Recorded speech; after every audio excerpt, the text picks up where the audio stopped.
Well, happy Friday, everybody. It is a great afternoon. I am going to be watching the comments. I see Diana is here. She is checked in and ready to go.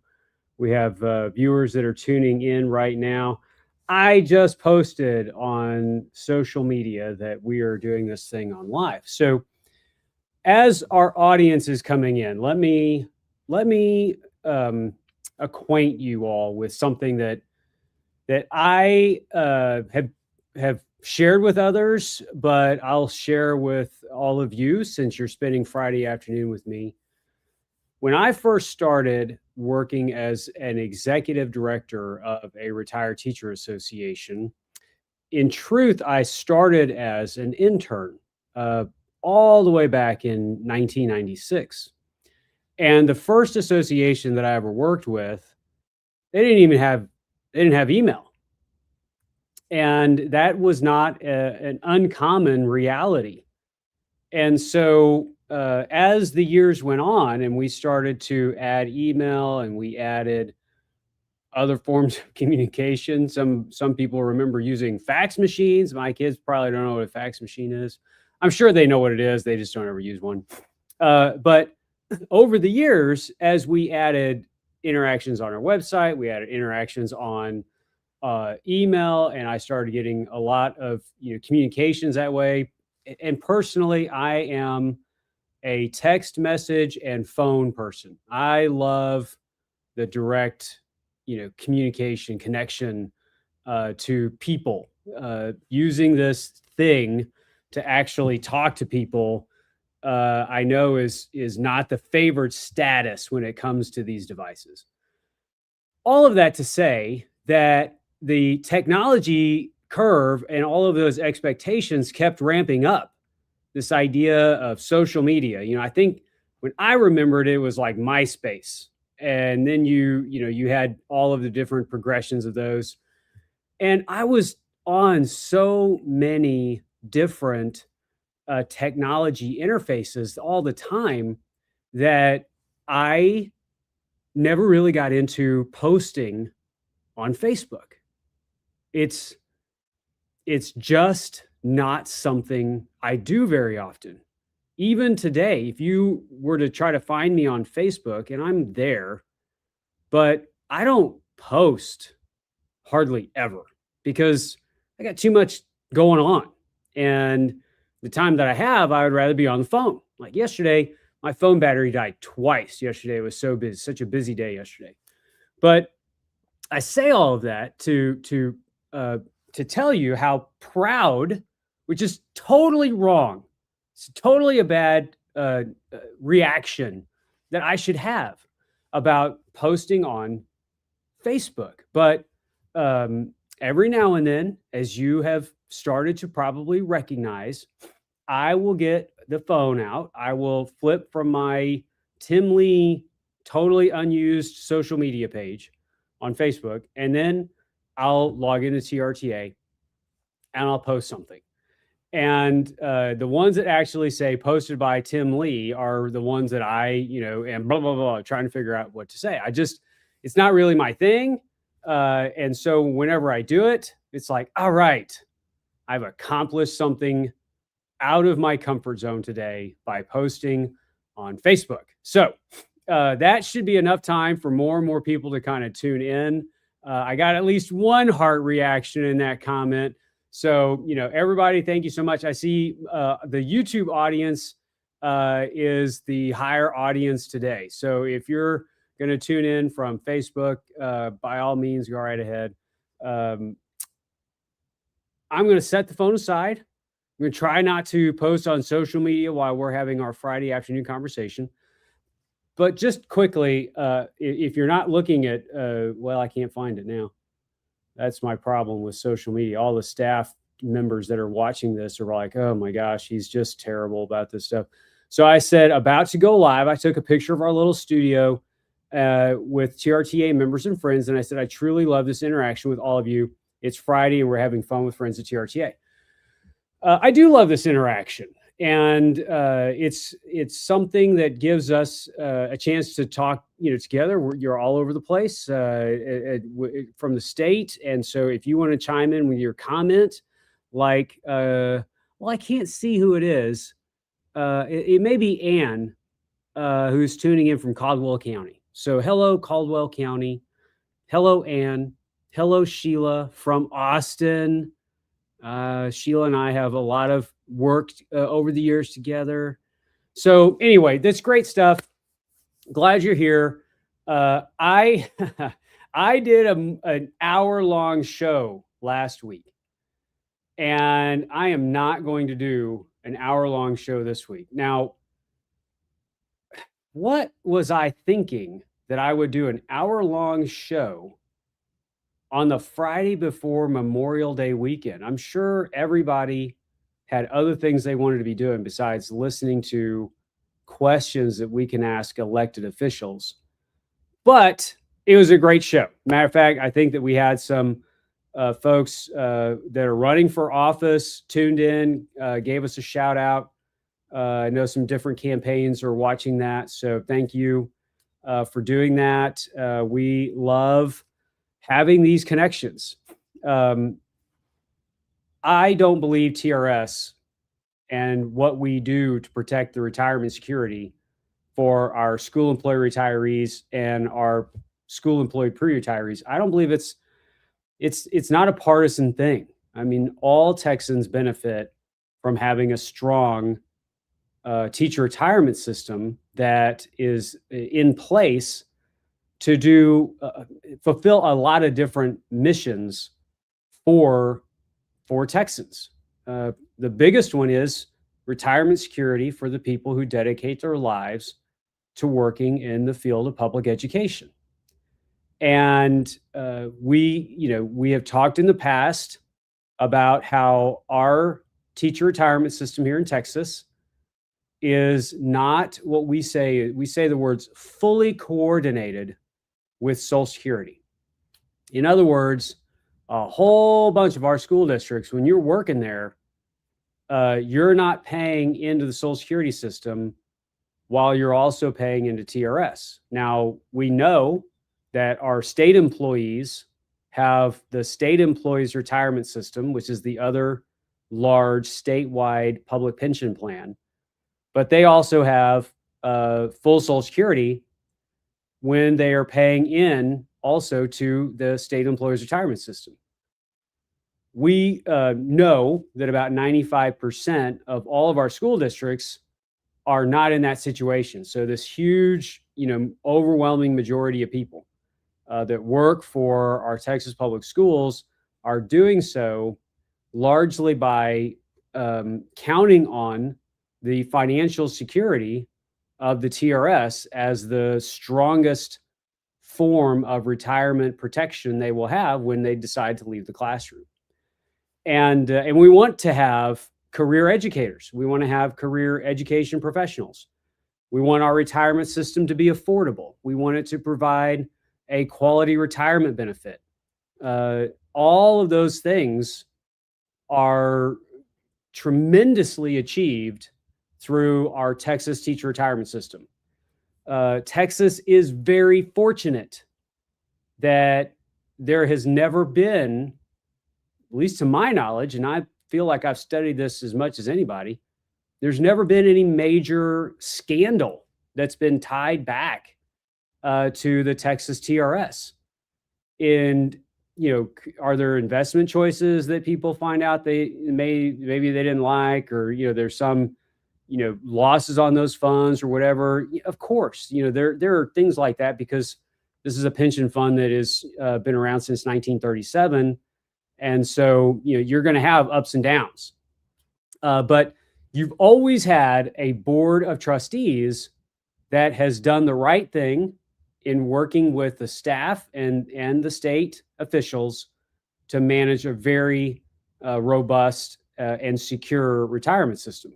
Now, there are decisions along the way that, if we had our druthers, we'd rather they'd gone a different direction. For example, we would probably have liked to have seen the state of Texas not lower the contribution to the TRS back in 1995 to the constitutional minimum. They kept it at that constitutional minimum, I think, all the way up until 2007.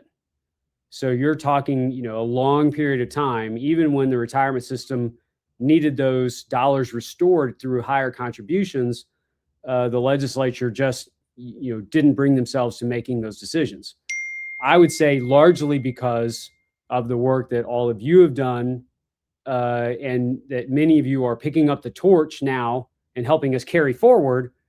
We're seeing a more responsive legislature to not making bad decisions when it comes to our TRS. Now, we're going to talk about one of those decisions that we, as an organization, asked for it to be handled a different way in the last legislative session. It's kind of left us where we are, but it's nowhere near as damaging at this moment as the billions and billions of dollars that our TRS is still owed or has to make up for because the state legislature back in the mid-90s lowered their contribution.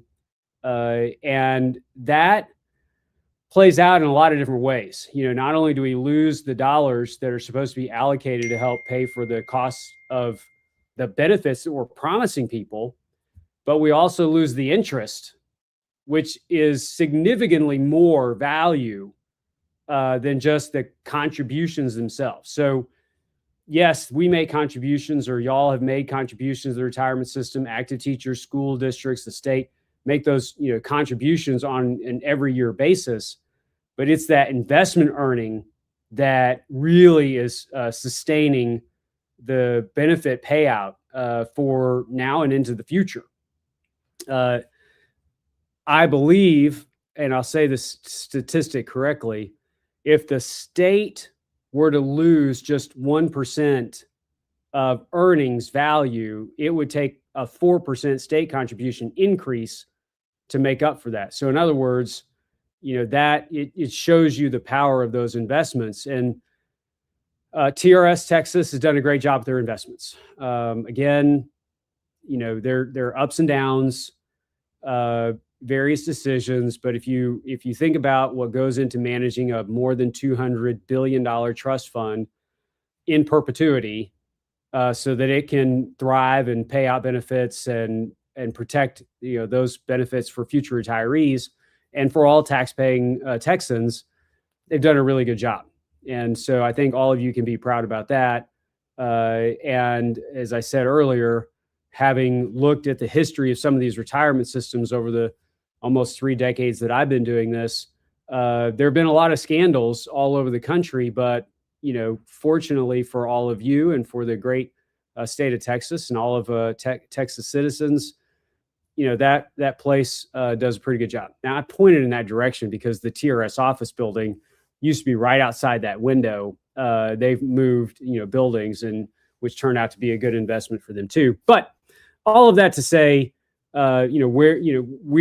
we are working towards this next legislative session, and exactly a year from now, we'll be pretty much done with the legislative session. So between today and over the next 12 months, there's a cycle of activity that is going to happen that all of you are incredibly engaged in and will be a part of for us to try to win what we want to win on. And so today's show is a little bit of an introduction to some of the materials and the documents that we're working on. It's the summer months. I know our audience is a little bit smaller than normal right now because it is the summer months. People are traveling. People are doing the things that they're doing. I love that they get a chance to do those things. As we get closer to the fall, you'll see that the TRTA machine is fully operational. And a lot of what we're doing today and over the next few weeks is designed so that we can have a very successful legislative session. So generally speaking, I believe that we should be going into this legislative session and finding a way to ensure that our retirement system gets back to actuarial soundness, the ability to pay off its unfunded liabilities within a set amount of time, within that 31-year or less time frame. I'd love for our TRS to be able to pay off its unfunded liabilities in a much shorter period of time, as I'm sure the board members at TRS and the political folks that get elected to state office, everybody wants to have a retirement system that is able to pay down the unfunded liability. The unfunded liability does not scare me as much as not having a plan to keep it under control. So whenever we enter these periods where we might use the system to offset the cost of something else, like a teacher pay raise, again, great public policy. Our teachers deserve to make more money. As they earn more money, their retirement benefits in the future go up. And because you're going to have people on that retirement continuum, brand new teacher, somebody who just retired this year. So in that continuum, those people that are just retiring this year or are going to retire in the next couple of years, they're going to have higher salaries, but they're not going to be paying into TRS for a period of time for the investment earnings to be used to offset the cost of that liability. And so TRS has told us that that liability is somewhere between $5 and $7 billion. And I don't have the exact notes in front of me, but we know that going into this next legislative session, we will need to work with the legislature to find a way to more adequately fund our TRS. There are a lot of reasons for that. And I'm not going to go deep into the weeds, but for our active school employees, a better funded TRS means that they have a more secure retirement. And for the last couple of weeks that we've been doing these shows, we've really been re-educating and acquainting and getting our members fired back up on the idea that our TRS defined benefit plan is really the best way. It's the most efficient way to provide retirement security, especially in a state where 95% of our school district employers are not covering the cost of Social Security.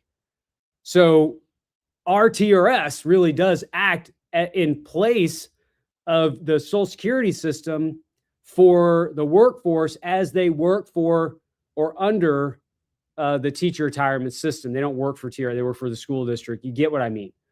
So we know that having a secure retirement plan that is well funded is going to be a much easier path forward when we have elected officials that come into office and have been influenced by some of those other think tanks out there that don't want to have public pension plans.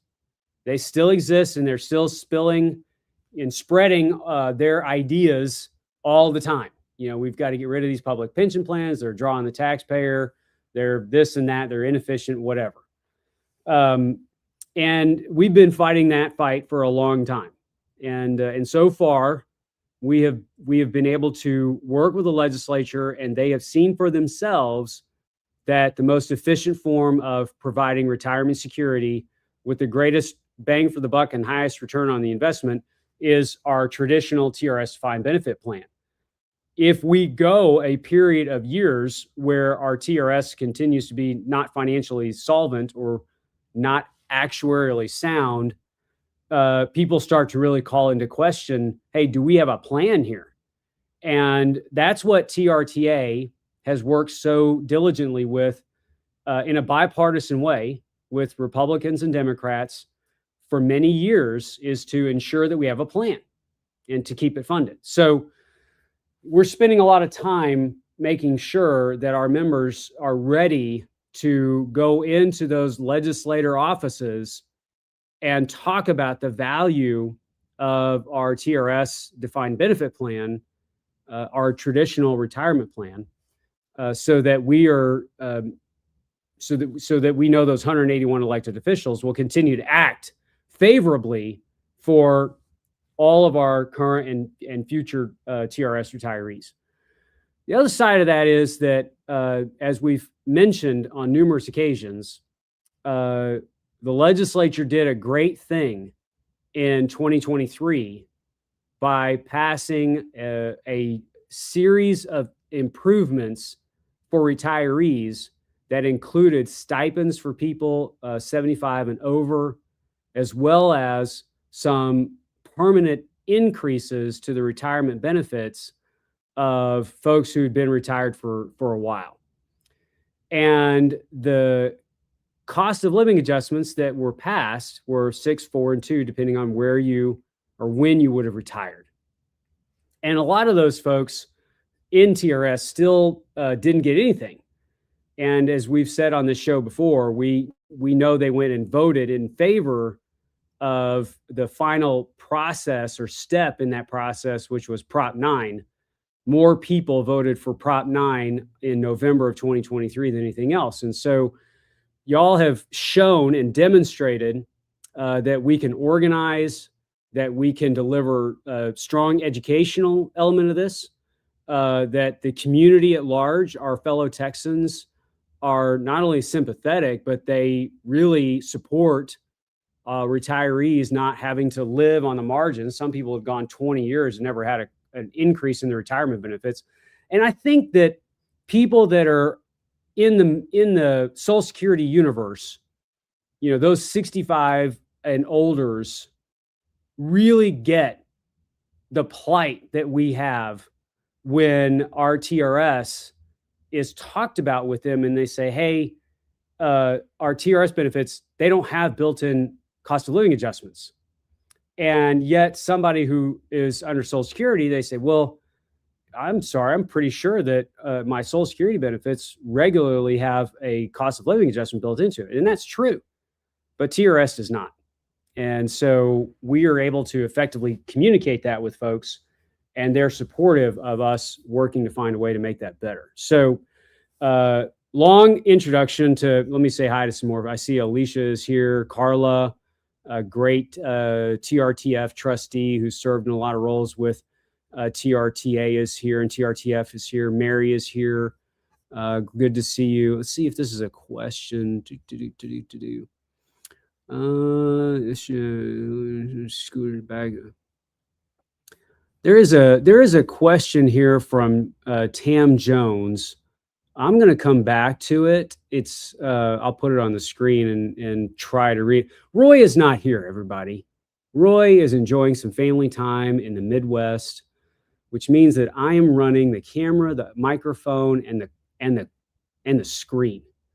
And I'm afraid that I'm going to show my age a little bit here because I'm having to lean in a little further so I can read this. So Tam said, I wish TRTA would address the issue from House Bill 2 that lets school districts pass the surcharge back to the teacher. Districts were given a choice of how much they would ask rehires to pay, and where I work has decided to pass the entire amount back to the rehire, which adds up to a lot. This last minute change is added to a bill just before the vote was called. So I know we've worked a lot on these surcharge items.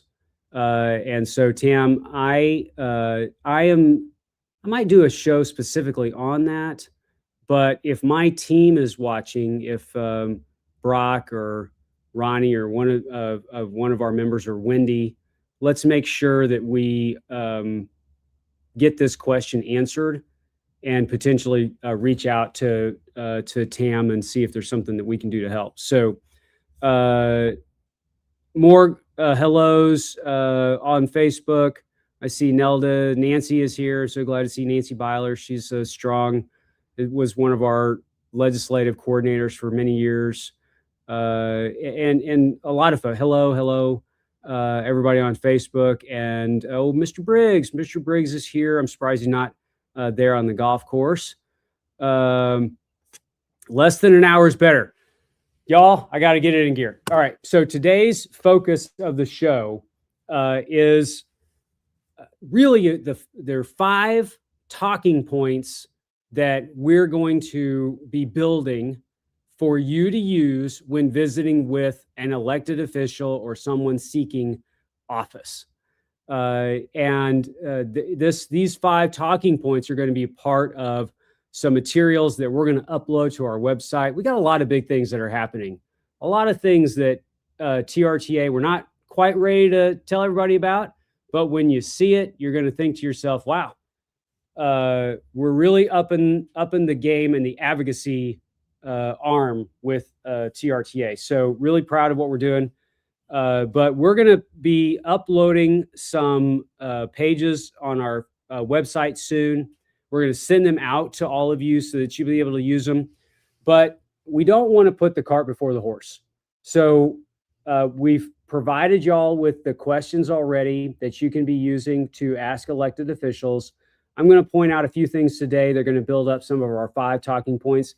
These are still a little bit in draft form, and so they may get edited a little bit. But let me point out a couple of them. Number one, the Texas teacher retirement system is an essential component of our state's 523,675 retired education employees' retirement security, as well as for the 1.58 million active educators or these future retirees. The numbers are big. And I think what your takeaway from that line is when Texas elected officials are talking about TRS, they're talking about 2 million people, most of whom are voters. We'll talk about that later. So TRS is a defined benefit plan. Retirement benefits are based on a formula of years worked times final average salary plus a multiplier. And benefits are funded from contributions from active education employees, which is 8.25%. Public education employers fund 2% of payroll, but they only pay on the stat minimum for that amount. Texas pays 8.25% with the same restrictions for employees, but subject to the minimum salary schedule. So if you ever wondered about how the contributions work, the state says that the employer share for TRS is 8.25%. It's equal to what the active teacher pays in. But that 8.25% is split between the state and the school districts. The state pays 8.25% on the minimum salary schedule. That minimum salary schedule is not, I don't think, changed for a long time. Now, again, I'm not one of our friends from like ATPE or TCTA, Texas Federation, TSTA. Those groups, they follow what that minimum salary schedule is. But my understanding is it's not changed for quite a long time. And the state's 8.25% on the minimum salary schedule is cuts off right there. And then if you have an employee who is paid any amount above minimum salary schedule, well, then the school district is on the hook for 8.25% of that amount. Most schools today have to pay more than minimum salary schedule in order to keep their professional educators and team members working in the district because a lot of employers out there are paying more than that, and we need to have quality folks in our schools. So state pays 8.25% on minimum salary schedule. The state pays the school district pay 8.25% on the amount above minimum salary schedule, and then all school districts pay 2% in addition to the amount that I just mentioned on the minimum salary schedule. So that 2%, it was added a number of years ago. It's been modified over time, but the part that's remained the same is it only covers the minimum salary schedule. And then TRS is a professionally managed retirement fund valued at $226 billion. Their investment return over the last 12 months ended 8/31/25 was over 9.77%. I think they say they have to earn 7, and they earned 9.77. So they did pretty well. I have one other note that's in there, and that is that on the Texas state side, if you look at the actual contribution of total salary, that the state share cost is actually 4.22%. So if the total contribution is 8.25% on all the salary, 4.22% of that is paid by the state, and the other 4.22% 0.03% is paid for by the school districts plus the 2% on minimum salary. So the districts are paying more and more a little bit every year. Okay. Well-run, professionally managed defined benefit plan is an economical and efficient and effective way to provide retirement benefits. And we've talked about this for a long time. Any change to the defined benefit plan creates a real disadvantage to the taxpayer. So if the state starts tweaking that retirement system and saying, hey, we want to close it so that future educators are not going to participate anymore, it is a downward slide of bad things that start happening. So if we don't have new members paying in, we lose those contributions and we lose the investment earnings off of those contributions over the future years to come. That is a huge hit to the retirement system. So we want to find ways to make sure that our defined benefit plan is in it for the long term. And if you are in an area where you have somebody running for elective office and they said, well, I really don't know that these traditional defined benefit plans work anymore. Well, number one, that's not correct. Number two, the alternatives are a lot worse. And so just look at what's going on in Alaska. And a lot of you longtime TRTA members will know that Alaska is kind of the poster child for states that have tried to end their traditional retirement plan for their public workers. They did so. All of those bad things started happening. And then they tried to run back to the defined benefit plan. And they found out that they ended up having to cost them a whole lot more money than what they would have. They just tried to fix some of the deficiencies that they may have had in that retirement system. The state of Texas contribution rate to its teacher retirement system is the lowest in the nation. So this is a really great point for those of you that are talking to elected officials and they say, hey, I thought that contribution was a little high when it comes to our TRS. It is as far from the truth. It's not that they're trying to misinform. They just don't know. A lot of times they don't know. When you look at what our teacher retirement system of Texas is all about, the money that we pay in as the employer share, the employee share, the state share, that total amount is so much less than any other pension fund in the country. And we could single this out and say all of those other pension plans that are like Texas and they're not coordinated with Social Security, we're way lower cost than all of them. But we're also a lower cost than a lot of those other states that have pension plans that are fully coordinated with Social Security. I mean, heck, you can't even find some private sector employers that are paying less than what we are getting the value for our TRS defined benefit plan. And that is on a 401k style plan, because a lot of employers are paying the cost of Social Security, plus they're also paying some sort of contribution and even matches to things like 401k plans. And when you add those costs together, they still don't equal the value of our TRS defined benefit plan. So, this point shows more than anything else that consistently doing the right thing by managing the retirement plan through fixing problems quickly, like low contributions when they need to be changed, is a real big deal. Not taking pension funding holidays is a really big deal. And Texas has done so much more right. That's the positive column. On the negative column, whenever retirees go long periods without getting some increased benefits to cover the cost of inflation, there's an artificial payment being made by telling the retirees, hey, we know our pension system is not actually really sound. We know that we should be putting more into it. We're not going to do that, but we're still not also going to give you a cost of living adjustment. And what's going on in that scenario is, because we have, the problems with the funding and the accounting side, the retirees become the payer of last resort, because they're the ones that are going without getting any form of increases in their benefits. So In this document that we're developing for y'all's use, there's going to be a lot of information about the value of our defined benefit plan, the contributions, how it works, why it's well funded, and how to make sure that it continues to be well funded.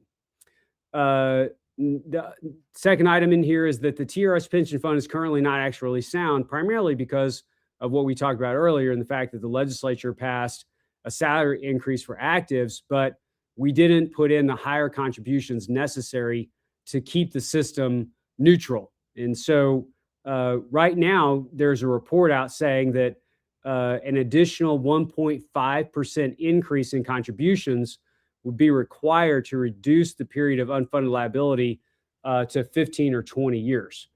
That would be a pretty significant increase, that 1.5%. But if you look for opportunities to manage that with our friends in the teacher community and in the school district community, maybe there's a way to move forward. Now, the state certainly could just increase their contribution rate in a lot of different ways. And one thing to keep in mind is that the state did really enjoy a very low funding obligation to TRS in the mid 90s through the early 2000s that ended up costing the retirement system something like $16 billion of unfunded liability. So there's, it may not come around all at once, but sometimes things come back around. And so, we can go into the legislature and impress upon them that some modifications here on the contribution side, and again, relatively modest. When you compare what other states have had to do with contribution increases just to keep their plan funded and still cut benefits for future retirees, they would have begged to have had and only need a 1.5% contribution rate increase. They would have considered that to be, Christmas morning. So we're going to go into this legislature. My guess is that we're going to meet resistance on the idea of the state picking up the total, cost of doing that. But I could be wrong. And the state may be developing a plan now where they know that contribution rate is going to go up, and it's just a matter of how are we going to do it. Texas number 3 is the Texas legislature needs to address the disparity in employer contributions. We've talked about this some. I'm going to spend a lot of time on it today. Depending on where you are, charter schools pay one thing, K-12 pays one thing, and higher ed probably gets the best value of all. K-12 is paying the lion's share. It's a big portion of the dollars. Of course, it's also the largest pool of employees, but there are just disparities there that when you retire under a charter or traditional public school or the university that's covered, a position covered under TRS, the benefits are all the same. They're based on final average salary, just like we said earlier, final average salary, years of service, and the multiplier. But because people pay in at different amounts, there are some folks who are getting a discount.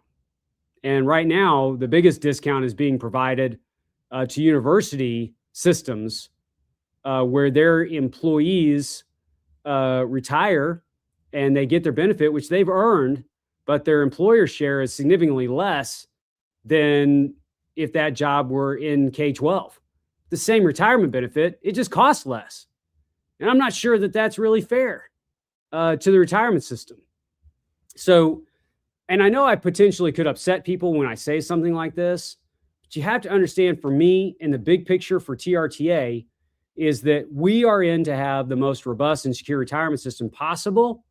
And if there are deficiencies or things that cannot be easily explained when it comes especially to contributions, we're trying to bring parity there so that when those people retire someday, it won't be 20 years before they get their first cost of living adjustment.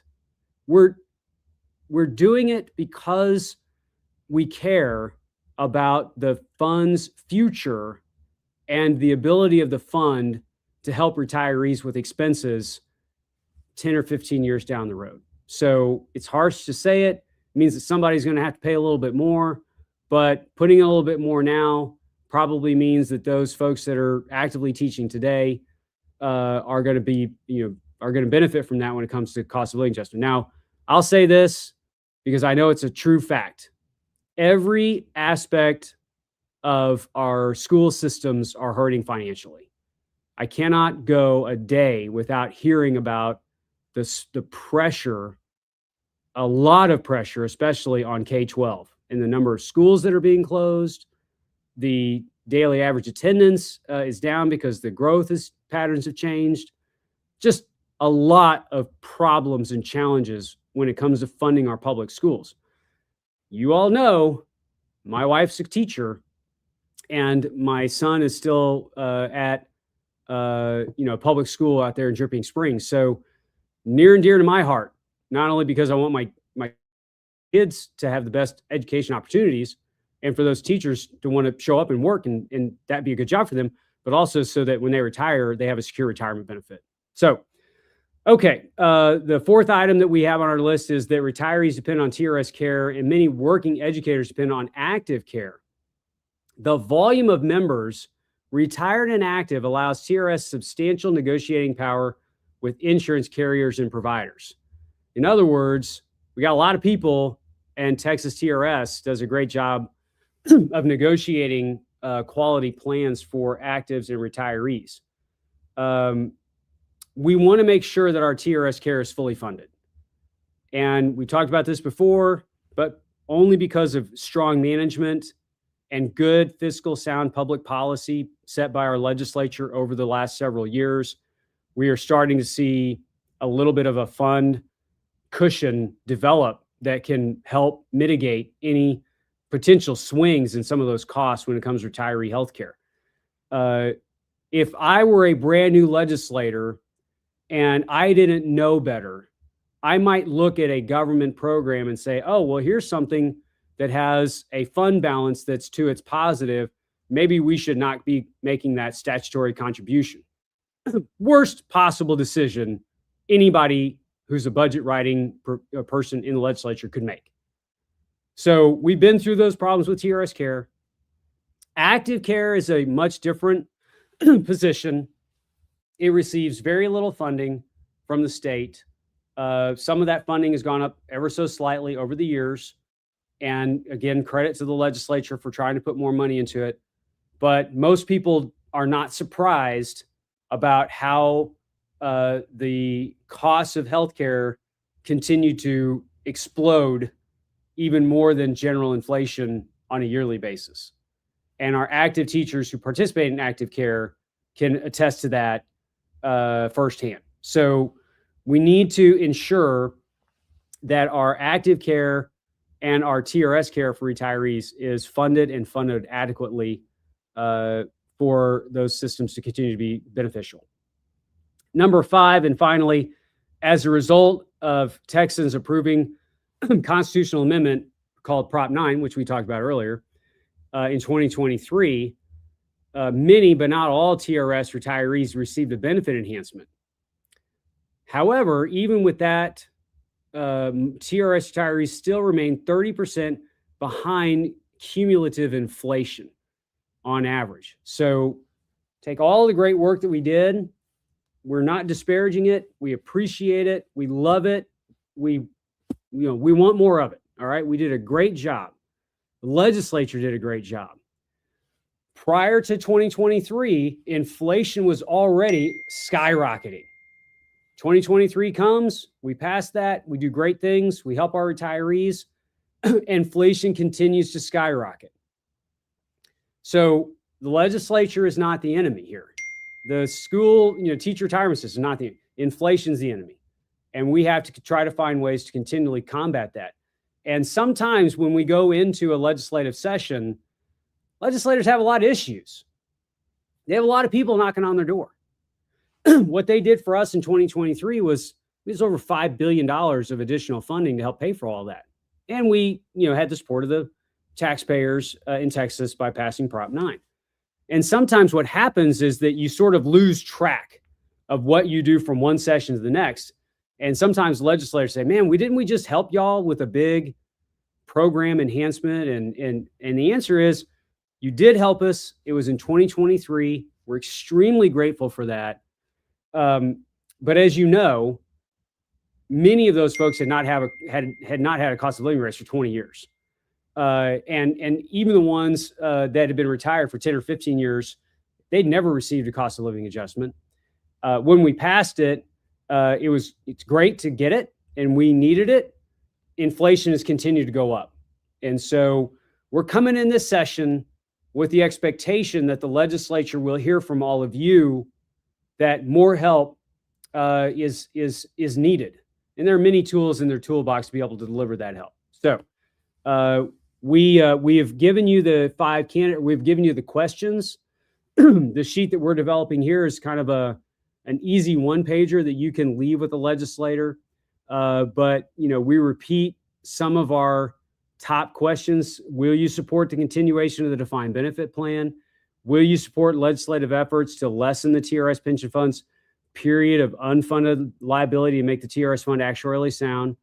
Will you support legislative action to address the disparities in employer contributions, especially take a look at higher ed and see if there's something that we can do there that would make those costs normalized? Will you support fully funding the TRS healthcare plan, including our rehabilitation services, keeping healthcare accessible and affordable for retirees without raising their premiums? And will you support legislative action to provide a benefit increase for TRS retirees, either through a one-time state-funded stipend, aka a 13th check, or a supplemental payment, or some form of cost of living adjustment? So, y'all, 47 minutes in. I thought I was going to do like 25 minutes today. So let me take a look at the comments. Only not all of us received an increase. So here's a great comment from Lori saying, not all of us received an increase. Keep fighting for all of us to receive it, please. And we thank you. Lori, I thank you. You're one of our heroes. You supported Prop 9. You supported the work that we did to help these retirees. And your expression means a great deal to me. And I want to say to you, thank you, Lori, for supporting us. We will never stop working for you. Anyone that did not get something under Prop 9, we're going into this legislative session to fight to help you with the higher costs that we know every TRS retiree is dealing with. It is unbelievable how much it just costs to do anything. The grocery store, the doctor's office, the gas station, wherever we're going, it's a huge financial burden. The legislature, in my opinion, has plenty of resources coming into this legislative session. It is about priority. And y'all have done a great service for our Texas schools and our children and our parents. I'd love to think that at a minimum, this legislative session, we ought to be able to work with the legislature on a path to securing a 13th check. We'll see. Maybe we can find a way to get, more accomplished. Let's get our pension system back on strong financial footing. Let's help the retirees. Let's help folks like Lori. There's thousands, hundreds of thousands of other folks that are just like that who are saying, yep, I'm one of those people. And, let's make sure that everybody knows that we value them by supporting them in their retirement years.